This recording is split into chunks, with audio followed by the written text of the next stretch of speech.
Hey everyone, welcome. Today, we're going to tackle a huge topic, productivity. But forget about all the latest apps or those super complicated systems. Instead, we're going to dive into an idea that's, well, it's kind of radical, and it might just completely change how you think about getting work done.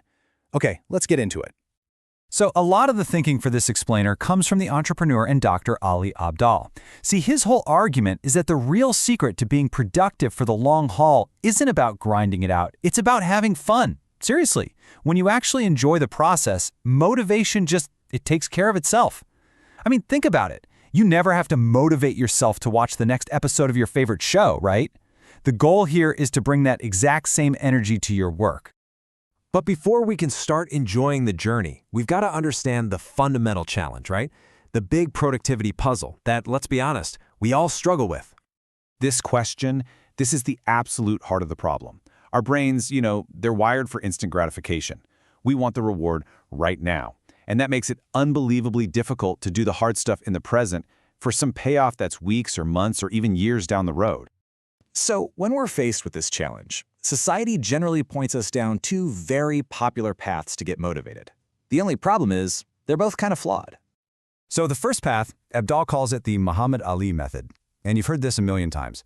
Suffer now and live the rest of your life as a champion. It's that whole hustle culture thing that just glorifies the grind. And look, maybe that works if your goal is to be the heavyweight champion of the world, but for most of us just trying to live a balanced, happy life, equating work with suffering is just a fast track to burnout. Okay, so the second path is that classic advice. Find your passion. Sounds amazing, right? But it's got some huge problems. First off, a lot of us have no idea what our one true passion even is. Second, even if you're passionate about, collecting stamps, that doesn't mean you can pay the bills with it. And third, and this is the big one, that advice just ignores the reality that most people can't just quit their jobs and risk it all to become a poet or something. That's a luxury few can afford.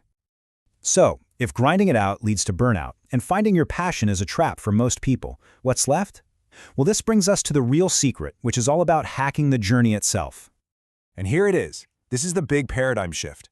The secret isn't about changing what you do, it's about changing how you do it. By learning to find enjoyment in the stuff you already have to get done, you unlock this almost effortless kind of productivity. So, how do we actually pull that off? Well, here are 5 really practical tips. All right, tip number 1. This one is so simple, but honestly, it might be the most powerful. It's just a conscious shift in your mindset. Before you even start a task, you just decide this is going to be fun. Abdal says he literally keeps a sticky note on his computer that says that. It's just a little reminder to treat your work more like a game and less like a chore.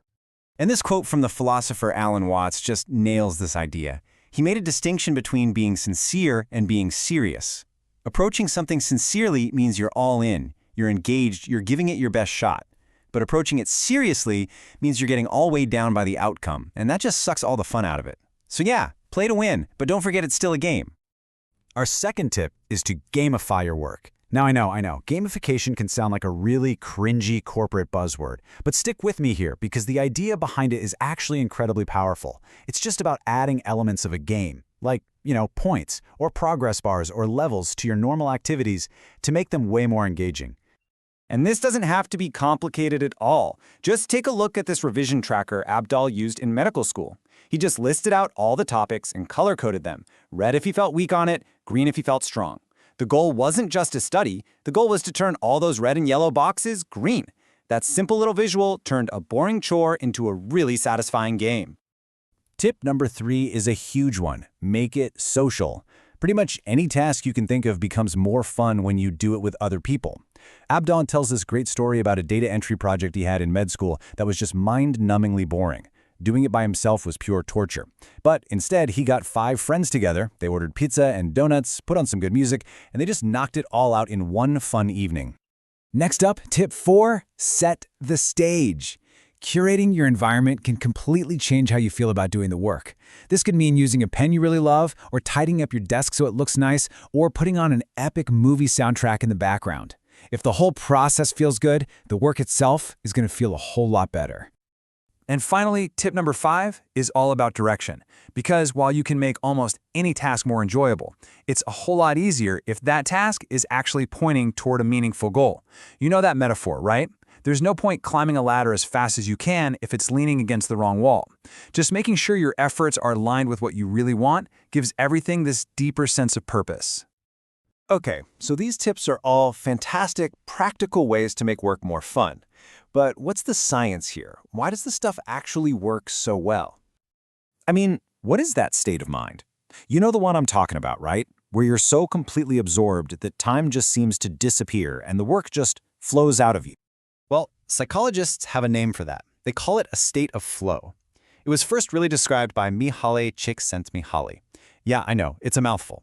But he's the one who defined flow as that feeling of being in the zone. It's when you're so deep into an activity that everything else just melts away. You're not even thinking about being productive. You're just doing the thing. And productivity is just the natural result. Now here's the thing. You can't just force yourself into a flow state. But what you can do is create the perfect conditions for it to show up.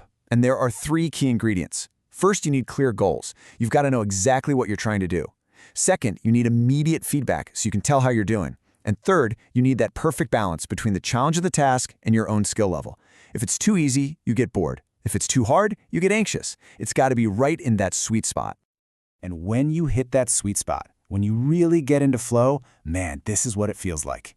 You get this intense concentration, you lose that nagging inner voice, time gets all weird, hours can feel like minutes, and you get this powerful feeling that the activity is its own reward. You're not doing it for some future prize, you're doing it just for the love of doing it. So, let's bring this all home.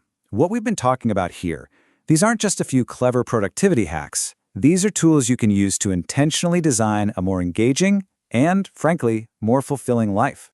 When you boil it all down, the ultimate takeaway is this. Real, sustainable productivity isn't about gritting your teeth and forcing your way through a to-do list. It's about engineering your work and your life to create more of those moments of enjoyment and flow.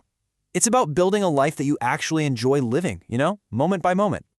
And that leaves us with one final question for you to think about. Just look at your week ahead. What is one task, just one, that you can redesign using these ideas?